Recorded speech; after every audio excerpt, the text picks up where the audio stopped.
Woolly mammoths, yet again. I think this is the third woolly mammoth Tetsu Towers collection video that we are releasing. For now, we're going to look at a bunch more adult woolly mammoths. There's a huge number of woolly mammoth toys and figures. I am talking about these animals in celebration of the release of the trailer of the Prehistoric Planet Ice Age Apple TV show. We're going to start with this woolly mammoth. I'm going to be looking entirely at adults today. Now, this is actually weird because this is a bootleg. This is a bootleg of the Papo 2009 woolly mammoth. Somewhere I have the original one. Right now, I can't find it. I only have this bootleg, and it's sort of made of like a weird plastic relative to the original. It's kind of more lightweight. This figure has been bootlegged now on multiple occasions, and if you go looking for a woolly mammoth toy, this figure is like being sold from all the Chinese cheap sites and from Amazon and stuff. So there's versions of this bootleg everywhere. So that's bad news for Papo. It's kind of like quite a crude, ugly looking mammoth. It's really hard to sort of pin down anything technically wrong with it, but it's kind of quite a crude sculpt. It does have the correct big rounded skull dome. It's got a correct shoulder hump. Its proportions are not too bad. It's got long hanging hair from the sides, which is quite a nice feature, but there probably isn't enough differentiation of the body on the hair on the body relative to the shorter hair that would be present on the limbs. And the color scheme's not too bad. It might be too much on the dark side though. So extensively bootlegged, but the original is Papo 2009. Next, this Bullyland figure, which is from the 2000s. I don't have the precise date for it. I bought mine in round about 2004 in Germany. And I actually have two of them. So here is the original one. And this is a more recent one that I bought in the 2020s in Germany. They're made from completely different plastic. So this younger one feels way more lightweight. It's otherwise not different. It's clearly made from the exact same mold, but notice that the color schemes are slightly different. This more recent one has got pale patches on its side, on its face, at the bases of its trunk. Sorry, the bases of its tusks, and its tusks are probably a little bit lighter.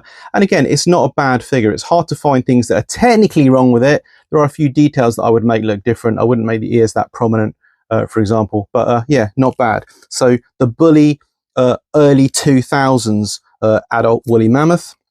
Another one that I haven't been able to date is made by the Japanese company Favorite Co. I obtained this while in Japan, and it's a big, heavy, chunky adult woolly mammoth figure. It's really quite nice. It's got a lot of really good detail. So the shape of the tusks is really nice. The fact that they curve away and outwards before sweeping inwards and upwards is a technically correct feature. And all this detail on the trunk. Now we know that round about midway along the trunk, woolly mammoths had kind of like expanded side portions forming a sort of mobile mitten that was probably used to help keep the trunk tip warm when the trunk was like curled up.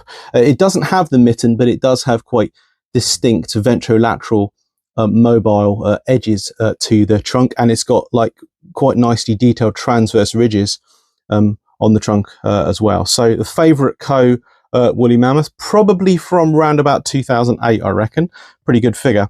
And finally, for now, another really interestingly like weighty and detailed figure. This is the CollectA deluxe figure from I've forgotten the date, from the 2000s.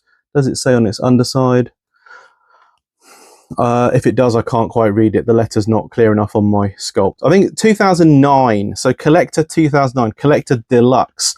Now this pose is really weird. The fact that they have it like looking that far to the side, I'm actually not sure whether elephants of any sort can do that, whether they can turn the head that far to the side. It doesn't look right. It doesn't feel right. And it creates this kind of like really distinct, weirdly pinched kind of neck region that also just somehow doesn't feel right.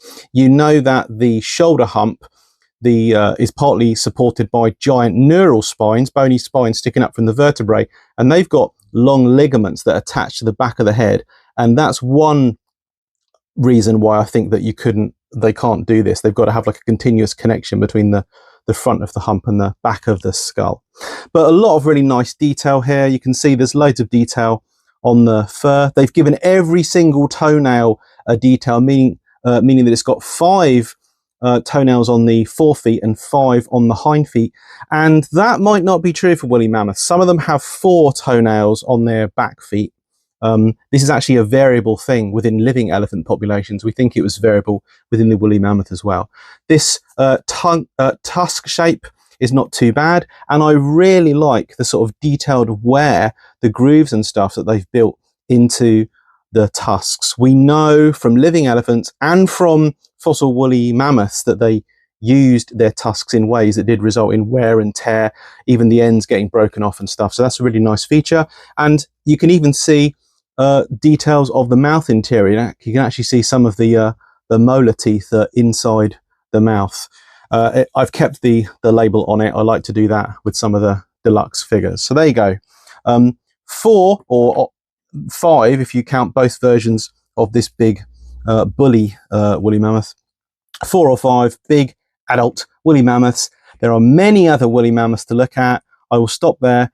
Thanks for watching, and I hope to see you in the next Tetsu Towers collection video.